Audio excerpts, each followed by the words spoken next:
Marcel presents Hasho powered by Dabur Masoak Season 4, co-sponsored by Mumtaz Herbal. আমাদের মাঝে আছে rubber band. একটু অচেনা লাগছে, কন্টিনিউটি ব্রেক আছে কিন্তু। আছেন আমাদের সাথে আমাদের গ্রোমাররা এবং আছেন আমাদের পার্টিসিপেন্টরা এবং থাকতেই হবে আমাদের সাথে মাঝারুল ইসলাম, নিপুণ আক্তার এবং আমাদের সবার প্রিয় জাদুশিল্পী জুয়েলাই। সব ক্ষেত্রেই তো অনেক ধরনের আকর্ষণীয় অফার থাকে, ওটা কিনলে এটা ফ্রি, এটা কিনলে ওটা ফ্রি। সেই রকম পুরস্কারগুলো হচ্ছে, প্রথম পুরস্কার 1 লক্ষ টাকা ও একটি 55 ইঞ্চি মার্সেল এলইডি টেলিভিশন। দ্বিতীয় পুরস্কার 50,000 টাকা ও একটি 42 ইঞ্চি মার্সেল এলইডি টেলিভিশন। তৃতীয় পুরস্কার 25,000 টাকা ও একটি 32 ইঞ্চি মার্সেল এলইডি টেলিভিশন। এবং সেরা 10-এর বাকি 7 জন প্রত্যেকে পাবে মার্সেলের পক্ষ থেকে যৌবন এবং আইসক্রিমকে ধরে রাখার জন্য, যাতে গলে না যায়, রেফ্রিজারেটর। এবং এখানেই শেষ নয়, যিনি চ্যাম্পিয়ন এবং প্রথম রানার আপ হচ্ছেন তিনি পাচ্ছেন মার্সেল অ্যাক্টিভেশন প্রোগ্রামে অংশ নেবার সুযোগ। এবং যারা এলিমিনেট হবে তারা প্রত্যেকেই পাচ্ছেন মার্সেলের পক্ষ থেকে হোম অ্যাপ্লায়েন্স এবং সুদৃশ্য ক্রেস্ট। না না, আরো আছে, আমি বলতে বলতে টায়ার্ড হয়ে যাচ্ছি। এত পুরস্কার, পারফরমেন্সের চেয়ে পুরস্কার বেশি। এই যে যিনি পর্ব সেরা হবেন তিনি মার্সেলের সৌজন্যে পাচ্ছেন 5,000 টাকার প্রাইজ মানি।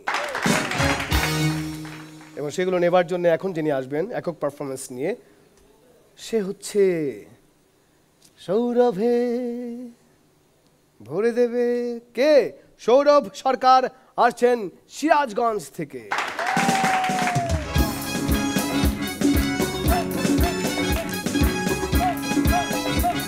ওরে বাবা, ওরে বাবা,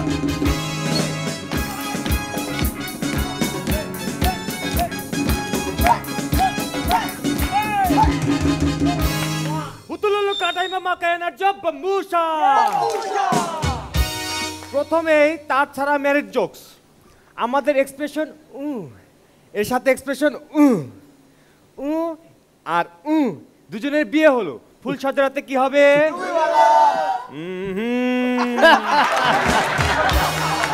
তো আমাদের জুয়েলার্স স্যার তার বন্ধু ব্যবসায়ী, গাড়ি ব্যবসায়ী, তার সাথে রাতে ডিনার করছেন। ডিনার শেষে তার বন্ধু তাকে একটি গাড়ি গিফট করতে চাইলো, তিনি নিলেন না। তার মানে তার বন্ধু বুঝতে পারলো যে তিনি কোনো টাকা ছাড়া গাড়ি নেবেন না। এই অবস্থায় তিনি বললেন, ঠিক আছে তুমি আমাকে 50 পয়সা দাও, আমি তোমাকে গাড়ি দিচ্ছি। জুয়েলার্স স্যার তাকে 1 টাকা দিলেন। বন্ধু 50 পয়সা ফেরত দিতেই জুয়েলার্স স্যার বললেন, থাক ওটা দিতে হবে না, আর একটা গাড়ি দিয়ে দিও। তো সাজু ভাই, আপনি বললেন যে নিপুণ আপুর 3টা পা, ডান পা, বাঁ পা আর ইস্পা। নিপুণ আপু, সাজু ভাইয়েরও কিন্তু 3টা পা, ডান পা, বাঁ পা আর চাপা। মাজার স্যারের কৃপণতার সবচেয়ে বড় উদাহরণ কি হতে পারে? তিনি গতকালকে নিপুণ আপুকে মেসেঞ্জারে মিস কল দিছে। আমাদের হাসো সিজন 4 জমে উঠেছে তো, এটাই বড় সমস্যা। এজন্য সকল চ্যানেল আমাদের এই সিজনকে বন্ধ করে দিয়েছে। এখন হাসান ভাই ওয়েটারের জব করে। এই অবস্থায় সাজু ভাই দেখেছে, যাক এবার কিছু একটা বলা যেতে পারে। সাজু ভাই গেল, খাবার নিয়ে আসলো, খাবারে দেখে যে চুল। বলল, কি ব্যাপার হাসান ভাই, খাবারে চুল কেন? হাসান ভাই তার টাক দেখে বলল, আমার কোনো দোষ নাই। সাজু ভাই বলল, চুল কি শুধু মাথাই হয়? তো প্রাইভেট টিউটর তার ছাত্রীকে পড়াচ্ছে। ধরো এক ঘন বন জঙ্গলে তুমি একা, এই অবস্থায় 4টা পুংটা ছেলে তোমার পিছু নিয়েছে, তারা কুনজরে তোমার দিকে তাকাচ্ছে। এই অবস্থায় তুমি কি করবে? আম্মু স্যার আমাকে বাজে কথা কয়। তো সবাই স্বপ্ন দেখে, সাজু ভাই, সবাই স্বপ্ন দেখে, আমিও স্বপ্ন দেখি, কিন্তু বর্তমানে আমার স্বপ্নের এমন কোন অবস্থা যে স্বপ্নেও গার্লস কলেজগুলি বন্ধ থাকে। আর একটা ম্যারিড জোকস সবার জন্য। একটা বালতি আর একটা মগের যদি বিয়ে হয়, তারা ফুলসজ্জাতে কি করবে? গোসল করবে। Thank you.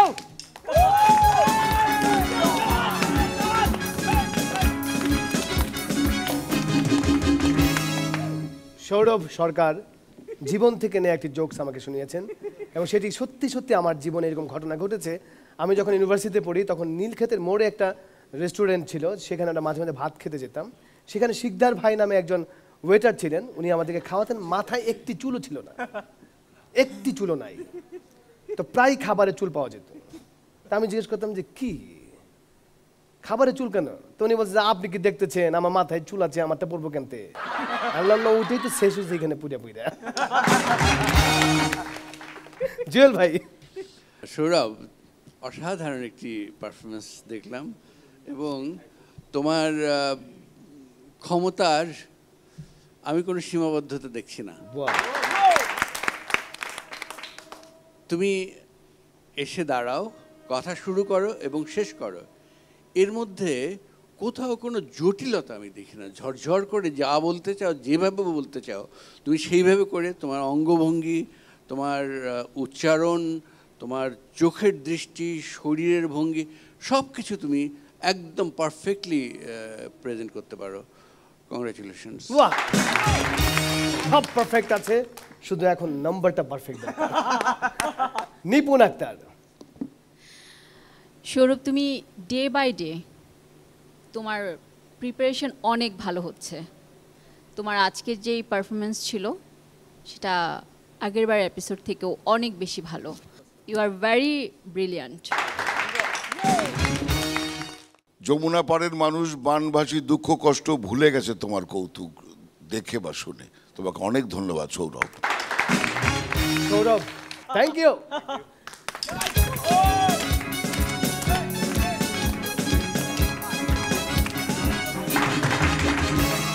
এভাবেই আমাদের পার্টিসিপেন্টরা জোকসের বন্যায় আপনাদেরকে ভাসিয়ে দেবে।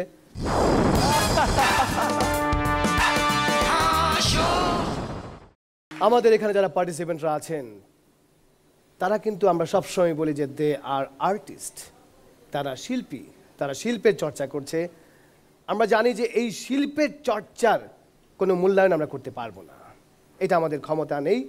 তারপরও আমরা নানা রকমের মানে কি বলে এটাকে চটুল অফার দেই, সেই অফার আমাদের পার্টিসিপেন্টদেরকে একদম নাড়াতে পারবে না। এইবার যাকে একেবারেই নাড়াতে পারিনি, কোনো কিছুই নাড়াতে পারিনি, এমনকি কারো যদি কোনো শারীরিক অক্ষমতা থাকে, ফিজিক্যাল ডিসএবিলিটি থাকে, সেটাও তাকে নাড়াতে পারেনি, সে হচ্ছেন আমাদের নজরুল ইসলাম শামীম, আসছেন নারায়ণগঞ্জ থেকে। ওয়াও!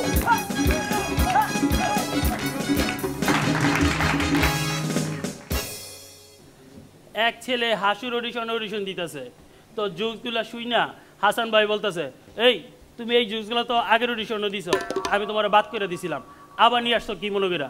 কয় স্যার মনে করছি 1 বছরে যদি আপনার রুচির কোনো উন্নতি হয়। এক লোক সেলুনে গিয়া বলতেছে, এই আমার চুলগুলা শ্রীলঙ্কার প্লেয়ার মালিঙ্গার মতো সুন্দর করে গাইটা দাও। তো সেলুনরা বলে, ধুরমিয়া যে কোনো একটা গন হয় সুন্দর করে, না হয় মালিঙ্গার মতন। দৌড় প্রতিযোগিতা হবে, রেফারি বাঁশি দিলেন, বাঁশি দেওয়ার সাথে সাথে 9 জন দিল সামনের দিকে দৌড়, আরেকজন দিল উল্টা দিকে দৌড়। তো এক লোক বলতেছে, কিরে ভাই তুই উল্টা দিকে যাসকে? কই বেটা তোর কি মনে হয় খেলার কি টয়লেট পাইতে পারে না? পৃথিবীতে সবচেয়ে বোকা মেয়ে কারা? যারা মনে করে শুধুমাত্র গুণের কারণে ওদের বিয়ে হয়েছে। এক লোক চিড়াখানে গিয়ে বলতেছে, কি ব্যাপার ভাই আপনাদের এখানে নাকি একটা শিবমাঝি 9টা বাচ্চা দিছে, এই তাদের পরিবার পরিকল্পনা সম্বন্ধে আপনারা ধারণা দেন না? এইভাবে যদি জনসংখ্যা বাড়তে থাকে তাদের খাদ্য বাসস্থান এক সময় তো অভাব দেখা দিব। আচ্ছা যাই হোক, এখন আমাকে 12টা টিকিট দেন। কই স্যার 12টা টিকিট কেন, আপনি কি বন্ধু বান্ধব নিয়ে আসছেন? কয় আরে না, আমি আর আমার ওয়াইফ আর আমার 10 জন ছেলে মেয়ে। কয় স্যার আপনার কষ্ট করে টিকিট কেটে ভিতরে যাওয়া লাগতো না, আপনি এই জায়গায় দাঁড়ান, ওই শিবপাঞ্জি হইতেছে আপনারা দেখতে। আমাদের মিরু ভাই দোকানে গিয়ে বলতেছে এই আন্ডারপ্যান্ট দেখেন তো। কয় স্যার আজকে তো পইরা আসি নাই, কালকে আইছেন। আমাদের মাজার ইসলাম স্যারের সাথে একদিন আমার রাস্তায় দেখা, বললাম স্যার কেমন আছেন? কয় খুব ভালো আছি, যতই দিন যায় আমার খালি শক্তি বাড়ে, যতই দিন যায় আমার খালি শক্তি বাড়ে। আমি কই স্যার বুঝলাম না কিভাবে? কয় শোন, আমি যখন যুবক ছিলাম তখন 200 টাকার বাজারের ব্যাগ আলগাইতে পারতাম না, আর এখন দেখ 5000 টাকার বাজার নিয়ে আবার যেতেছি। আমার দাদু এমনই খারাপ অবস্থা যে শুয়ে থাকলে বসতে পারে না, আর বসলে দাঁড়াইতে পারে না। সেই দাদু ওটিতে গেছে অপারেশনের জন্য। কিছুক্ষণ পর দেখি দাদু দৌড়ে গিয়ে ধরলাম, দাদু দাদু তোমার কি হয়েছে, তুমি দৌড়াও কে? আর কইস না, সিস্টারে যখন আমার ইঞ্জেকশন দিতে আইলো তখন কইতাছে ভয় পাইবেন না, ভয় পাওয়ার কি আছে, ছোট্ট একটা অপারেশন, এতে এত ভয় পাইলে চলে, আর কিছু হইলে আমি তো আসি। আমি না দাদু ঠিকই তো আছে, সিস্টাররা তো এইসব বললে রুগীরা সাহস দেয়। আরে না, সিস্টার তো আমারে না, ওই ডাক্তারের সাহস দিতেছে। তো এবার জরিনা রাস্তা দিয়ে গান গাইতে গাইতে যেতেছে, রূপে আমার আগুন জ্বলে যৌবন ভরা অঙ্গে, রূপে আমার আগুন জ্বলে যৌবন ভরা অঙ্গে।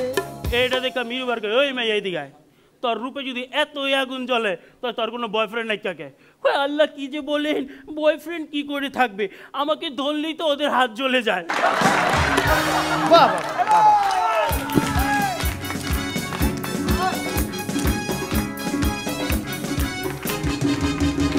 দুর্দান্ত দুর্দান্ত, অসাধারণ পারফরমেন্স। জুয়েল ভাই। শামীমের জবাব নাই, তুমি আমাদের অহংকার। নিপুণ। শামীম জোকস যতই দেখছি ততই মুগ্ধ হচ্ছি, কারণ আজকের জোকসও অনেক বেশি ভালো ছিল। কারণ যেদিন থেকেই তুমি হাসর মঞ্চে সেদিন থেকেই আমাদেরকে আনন্দ দিয়ে যাচ্ছ, এবং আশা করছি তুমি ফাইনালে তো অবশ্যই যাচ্ছ। মাঝার ভাই। শামীম, তুমি যখন এন্ট্রি নিচ্ছিলে, আসছিলে, তখন মনে হচ্ছে যে শীতলক্ষায় জানি না জোয়ার আসে কিনা, কিন্তু তোমার হাসিতে জোয়ার এসেছিল ঢোকার সাথে সাথে, শীতলক্ষায় জোয়ার দেখেছি। ধন্যবাদ শামীম তোমাকে। বাহ বাহ, নজরুল ইসলাম শামীম।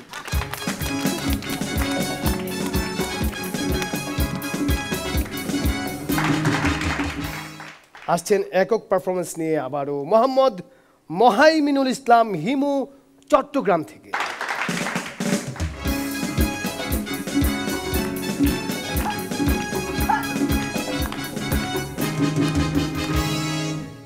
সাজু ভাই, আপনার কথায় হলুদ পাঞ্জাবিটা পরে ফেললাম, কেমন লাগছে? ওয়াও, কেমন লাগছে?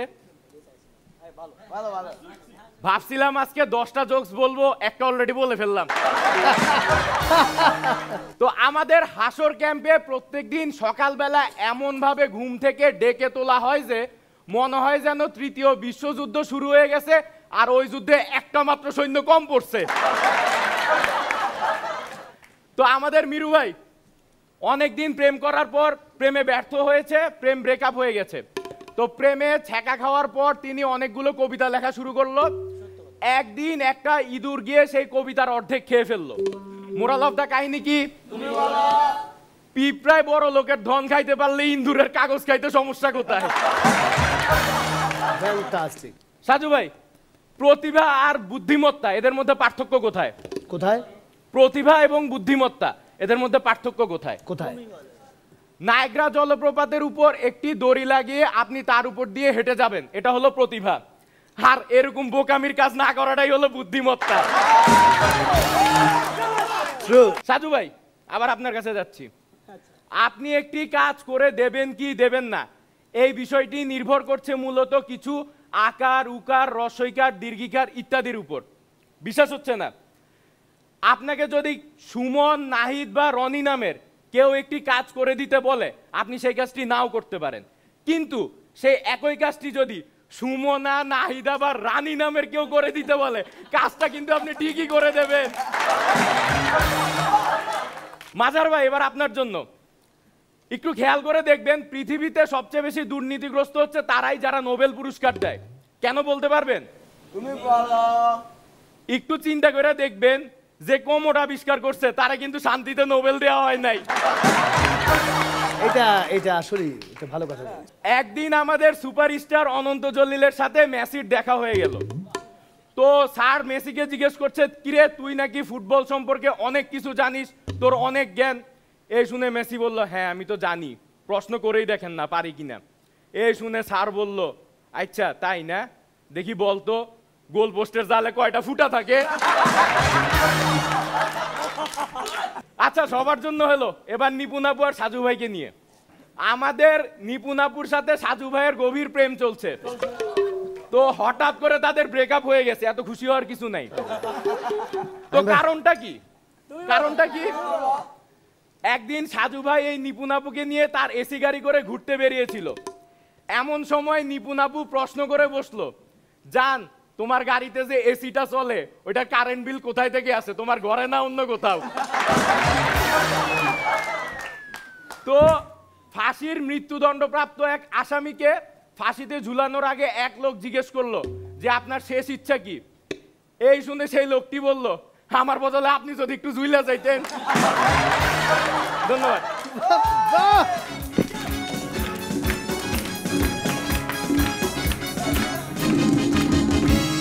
দারুণ।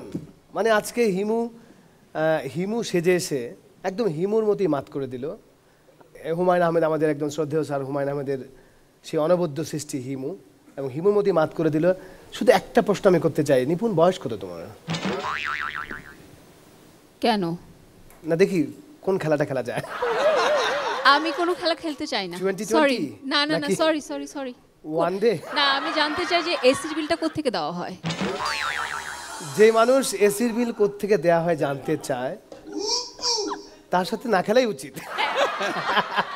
জুয়েল ভাই। হলুদ হিমু, তুমি একদম হিমুর মতো কাজটি করেছো। সবচেয়ে বড় কথা হচ্ছে যে যে জিনিসটি স্বতঃস্ফূর্ত আসে, তোমার স্ক্রিপ্টের বাইরেও তুমি হাত দিয়েছো, পা দিয়েছো, মাথা ঢুকিয়েছো এবং সাকসেসফুলি সেখান থেকে আবার জায়গা মতো ফিরে এসেছো। আসলে তোমাদেরকে এখন নাম্বার দেয় আমাদের পক্ষে মুশকিল। পরীক্ষা দিচ্ছি আমরা, তোমরা না। নিপুণ। হিমু, তুমি যেটা করছো তোমার ইমপ্রুভমেন্ট অনেক বেশি ভালো। আমার মনে হচ্ছে যে তুমি একদম প্রিপারেশন নিয়ে পুরো ফিল্ডে নেমে গেছো, এবং আশা করব যে আজকের এই কমেন্টে তুমি কিন্তু আবার ওই প্রিপারেশন ছেড়ে দিবা না। অবশ্যই প্রিপারেশন ধরে রাখবা, বিকজ তোমার ভিতর এখন অনেক বেশি সম্ভাবনা দেখতে পাচ্ছি। আজকের জোক যে তুমি কি ভালো বলেছো সেটা আমি বুঝিয়ে বলতে পারবো না, এবং ইয়েলো কালার তোমাকে খুবই ভালো লাগছে। মাজার ভাই। চোখে, মুখে এবং শব্দে এবং পোশাকে হলুদ পাঞ্জাবি পরে অপূর্ব লাগছে তোমাকে। তোমার চেহারার মধ্যে ব্রাইটনেস এসে গেছে, তার কারণ মনে হয় যেন কোথায় যেন একটা বিজয়ের নিশান তোমার কপালে দেখতে পাচ্ছি। ধন্যবাদ। হিমু, থ্যাংক ইউ, খুব ভালো লাগছে পাঞ্জাবিতে। Thank you.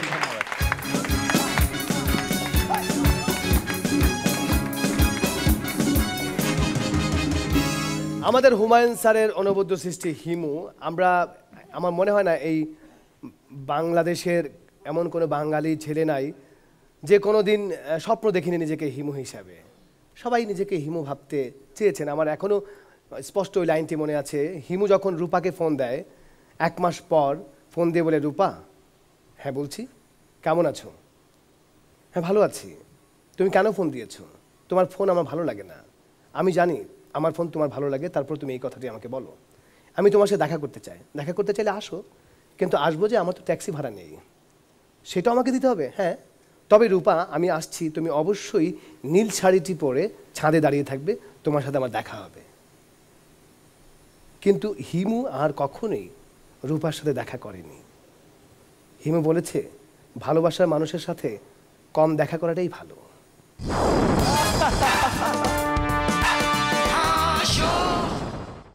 আসছেন তাসনিয়া জাবিন ত্রিনা এবং তটিনী গোমেজ, আসছেন দ্বৈত পারফরমেন্স নিয়ে। নকলি আমি তারে বলি কালো, সে যতই কালো হোক, কৃষ্ণ কলি আমি তারে বলি। সবাই বলে আমি নাকি কালো, আসলে আমি কালো না, আমি হচ্ছি কালার প্রতিবন্ধী। তটিনীর কথা শোনা যাচ্ছে কিন্তু তাকে দেখতে পাচ্ছি না। তটিনী, তুমি কোথায়? আমারে বান্ধবীকে খুঁজতে হলে আমাকে আবার জোকস বলা লাগবে। এই যে এইখানে আমি। এই পাগলি, এমনিতে তুই কালো, আবার দাঁড়িয়েছিস অন্ধকারের মধ্যে। তুই তোর দাঁতগুলো আগে থেকে বের করে রাখবি না, তা না হলে তো তোকে খুঁজেই পাই না। ভাগ্যিস আমি ফর্সা, আমি আসছি বলেই আমার আলোয় তোকে একটু দেখা যাচ্ছে, তা না হলে লোকে ভাবতো আমি একা একা পারফরমেন্স করছি। ফর্সা বলে এত বড়াই করিস না, সাদা তো মুলার কালারও হয়। তোর জন্য একটা গুড নিউজও আছে, ব্রয়লার মুরগিও সাদা হয়। আমরা কালোরা হচ্ছি ঈশ্বরের প্রথম সৃষ্টি, তাই একটু বেশি পুরাই ফেলাইছিল। থাক থাক, এভাবে আর নিজেকে কত সান্ত্বনা দিবি। আচ্ছা তটিনী, লোকে তোকে কালো বলে, তোর রাগ হয় না? না, রাগ করব কেন? আমি তো আসলেই কালো। কেউ যদি আমাকে ফর্সা বা সাদা বলতো তাহলে আমি রাগ করতাম। আমার আবার মিথ্যা অপবাদ সহ্য হয় না। তুই ঠিকই বলেছিস, কালো হওয়ার কিছু সুবিধাও আছে। বলতো সেগুলো কি? তুই বল। এই ধর, আমার মতো অনেকগুলো বয়ফ্রেন্ড মেনটেন করতে হয় না। যেমন সকালে একজন, দুপুরে একজন, সন্ধ্যায় একজন, আর রাতে একজন। যদি ধরা পড়িস তাহলে কি হবে? কি আর হবে, একজন গেলে নতুন একজন আসবে। আচ্ছা, তোর বয়ফ্রেন্ড কি করে? আমার বয়ফ্রেন্ড কবিতা লেখে। ভালো তো, বিয়ের পরে কষ্ট করে আর কলমের কালি কিনতে হবে না। তোর বয়ফ্রেন্ড কি করে শুনি? আমার একটা বয়ফ্রেন্ড তো স্ক্রিপ্ট লেখে। বাবা, ভালোই তো, তাহলে তাকে কষ্ট করে আর সাদা কাগজ কিনতে হবে না।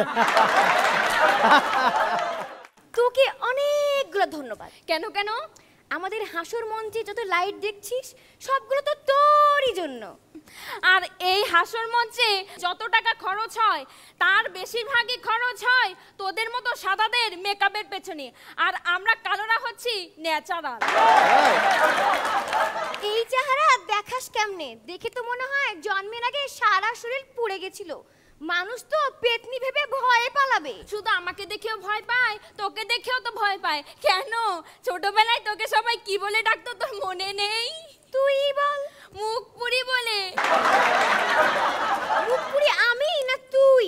তোর না শখ ছিল নাটকে কাজ করার, সেই শখ তো আর পূরণ হবে না। কেন? যদি নাটকের বাজেট 3 লক্ষ টাকা হয় তাহলে লাইটিং এর জন্য খরচ হবে 2,99,996 টাকা। আর বাকি 4 টাকা কি আমার পেমেন্ট? জি না, ওই টাকায় প্রোডিউসার 20 কিনে খাবে। শোন, গতকাল রাতে আমি একটা স্বপ্ন দেখেছি। কি স্বপ্ন? দেখেছি নাইজেরিয়ার এক খেলোয়াড় ফর্সা হওয়ার ক্রিমের বিজ্ঞাপন করছে। নাইজেরিয়া সে খেলোয়াড় যদি এই কথা জানে তাহলে তোর কি অবস্থা করবে ভাবতে পারছিস? তবে একটা কথা আমাকে বলতেই হবে। সেটা কি? তোর স্বপ্নের মানুষটাও কালো। তোর কাছে কি টাকা হবে? কি করবি? দে না। এই এই এটা এটা এটা কি করছিস? কি আর, কালোর টাকা সাদা করলাম। বাহ বাহ, ওরে বাহ। তোর এই পাউডার দেখে আমার একটা কথা মনে পড়লো, তোর এই রূপের রহস্য। কি?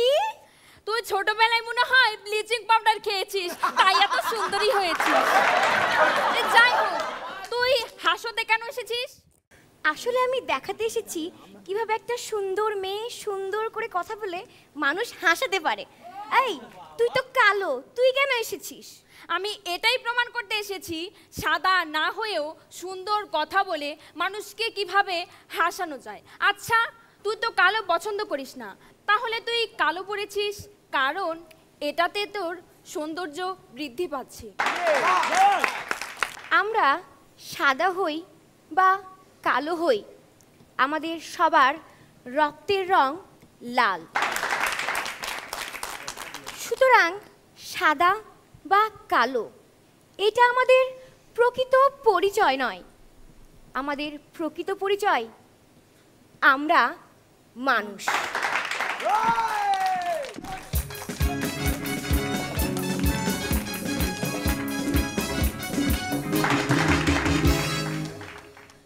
দারুণ দারুণ দারুণ দারুণ।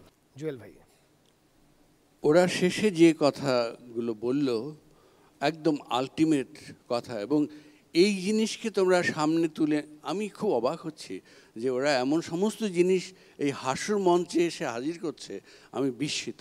এবং আমি সারা পৃথিবী ঘুরে যে জিনিসটি দেখলাম সেটা হচ্ছে যে অনেক বেশি ফর্সা মেয়েরা কিন্তু কমপ্লেক্সে ভোগে এবং তারা সি বিচে গিয়ে রোদে পুড়ে কালো হতে চায়। অনেকে স্প্রে দেয়, স্প্রে পাওয়া যায়, যেমন মেকআপ হয় না, ওই রকম স্প্রে মুখে এবং হাতে শরীরে যে অংশগুলো তাদের দেখা যায় সেগুলো মেখে তারা কালো হওয়ার চেষ্টা করে। অতএব দিন বদলে যাচ্ছে, সৌন্দর্যের ব্যাখ্যাও বদলে যাচ্ছে, এবং আমরা খুব সুন্দর পেইন্টিংয়ে খুব সাদা, একদম কাগজের মতো সাদা কিন্তু রং ব্যবহার করতে দেখি না। তোমরা অসাধারণ করেছো, অসাধারণ। নিপুণ, স্ক্রিপ্ট তো এক কথায় চমৎকার ছিল, অসম্ভব ভালো একটা স্ক্রিপ্ট। পারফরমেন্স দুজনের অসম্ভব ভালো ছিল। মাজার ভাই, কালো সে যত কালোই হোক, দেখেছি তার কালো হরিণ চোখ। কালো যদি মন্দ তবে কেশ পাকিলে কান্দ কেনে। এই যে সব ব্যাপারগুলো তোমরা ঘটালে, সর্বোপরি তোমরা যে মানুষের রক্তের রং লাল বললে, আমাদের পতাকা কিন্তু লাল সূর্যে খচিত। তোমরা যে কত বড় দেশপ্রেম, মানব প্রেমের কথা বললে, কৌতুকে এইভাবে বলা যায় কি না আমি জানি না। ধন্যবাদ তোমাদের। Thank you, thank you Trina এবং তটিনী।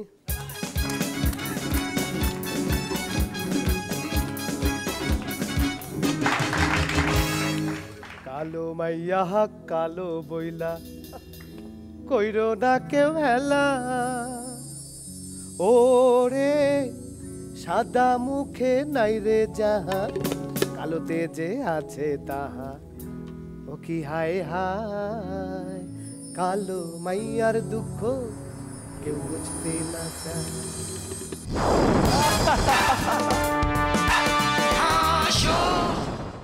এবারে আসছেন একক পারফরমেন্স নিয়ে আরো একজন দাপুটে পারফর্মার, আবিদুল ইসলাম রিমন, এবং সে আইরাই হোয়াইট টিকা, সিলেট টিকা।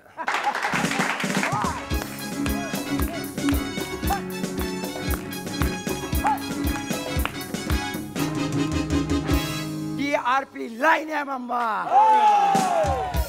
ঢাকা শহরের মানুষ খুবই পরিষ্কার পরিচ্ছন্ন, এতটাই পরিষ্কার পরিচ্ছন্ন যে তারা ডাস্টবিনে ময়লা ফেলে ডাস্টবিন নষ্ট করে না। সেদিন সাজু ভাইরে কইলাম, ভাই যারা রেসলিং করে তারা সব কয়টা বলদ। তো সাজু ভাই কইলো, কেন কি হয়েছে? আমি কইলাম, ভাই বলদরা আন্ডার প্যান্ট পইরা সারাদিন মারামারি করে একটা বেল্টের জন্য। আগেকার যুগে বড়রা কইতো সারা রাত রামায়ণ পড়ে সীতাকার মাসি, আর এখনকার যুগের পোলাপান কয় সারা রাত রামায়ণ পড়ে সীতার নাম্বারটা হবে প্লিজ। সত্যিকারের সুপারম্যান সেই যে খাটের নিচ থেকে লুঙ্গি উদ্ধার করে, আবার সেই লুঙ্গি পরে রাতে ঘুমায়। সেদিন নিপুণ আপু গেছে মার্কেটে, তো একটা শাড়ি পছন্দ হয়েছে, দোকানিকে বললো, ভাই আমি আপনার নিয়মিত কাস্টমার, আমার বান্ধবীরও আপনার দোকানে নিয়মিত শপিং করে, তো বিলটা একটু কম নিয়েন। দোকানি বললো আপু আল্লাহর একটু বর্ডার কইরেন, দোকানটা আমি আজকেই ওপেন করছি। তো আমাদের সাজু ভাই এবং বাবি সেদিন রাস্তা দিয়ে হাঁটছিল, খুবই রোমান্টিক একটা দৃশ্য। হঠাৎ খেয়াল করে দেখলাম বাবির হাত ছেড়ে সাজু ভাই মাটিতে দমাস করে পড়ে গেল, মনে হয় মির্গি রোগ। একটু পরপর গড়াগড়ি খাচ্ছিল। নিপুণ আপু, আফসোসের বিষয় বাবি সাজু ভাইকে মাটি থেকে উদ্ধার করা তো দূরের কথা, উল্টা সাজু ভাইয়ের দিকে তাকায় এভাবে হাসছিল। মানবতা মরে যায়নি। আমি দৌড়াতে দৌড়াতে দৌড়াতে যে সাজু ভাইকে মাটি থেকে টেনে হেঁচড়ে তুলে যখন স্বস্তির নিঃশ্বাস ত্যাগ করবো, তখন খেয়াল করে দেখি আমি যা ভাবছিলাম তার সম্পূর্ণ ভুল। সাজু ভাই মির্গি রুগী নয়, তিনি এতক্ষণ হামাগুড়ি দিয়ে বাবির ছবি তুলছিল।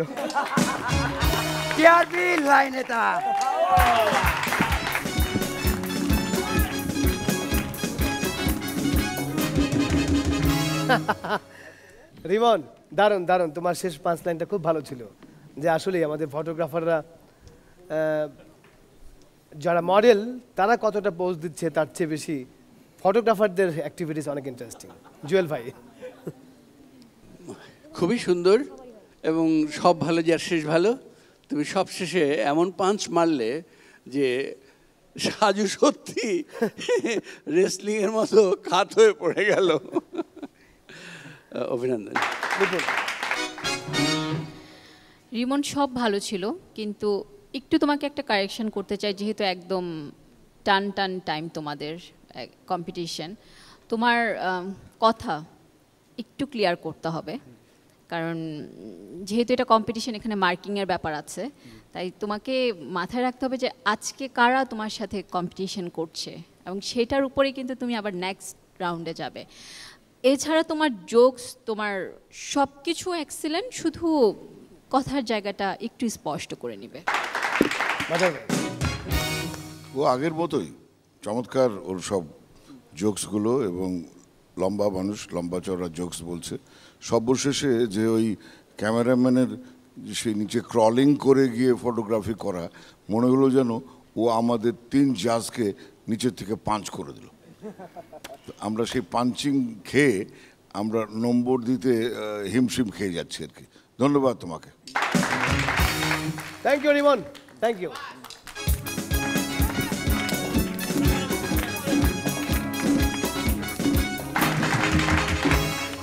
রিমন একেবারেই ঠিক বলেছেন যে পৃথিবীতে একমাত্র সেই লোকরাই আন্ডারপ্যান্টের সাথে বেল্ট পরে যারা রেসলিং করে। এখন এই রেসলিংটা হচ্ছে আসলে জোকসের রেসলিং। এই রেসলিংয়ে কে আজকে পর্ব সেরা হবে সেটা ফলাফলের পর আমরা জানিয়ে দিচ্ছি।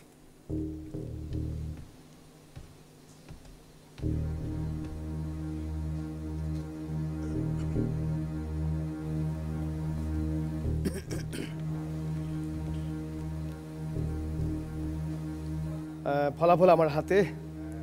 আজকের যিনি পর্বসেরা হয়েছেন তার নামের শুরুটা হচ্ছে ত দিয়ে। সে হচ্ছে তাসনিয়া জাবিন ত্রিনা।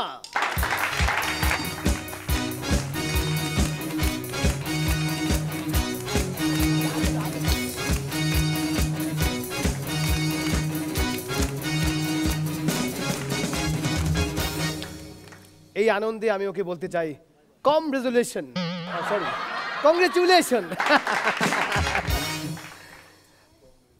যেহেতু তাসনিয়া জাবিন টিনা আজকের পর্ব সেরা, সো আমি চাচ্ছি যে আমাদের 2 জন পুরুষ বিচারক আজকে তার হাতে এই চেকটি তুলে দিক।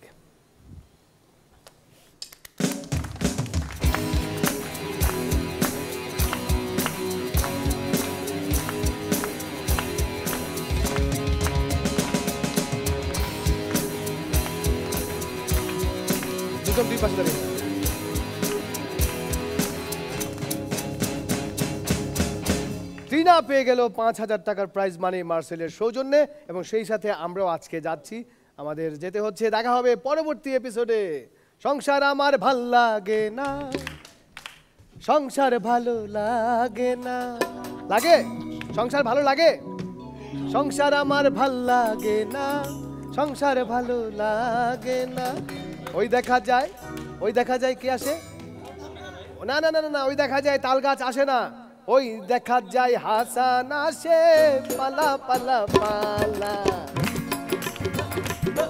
এই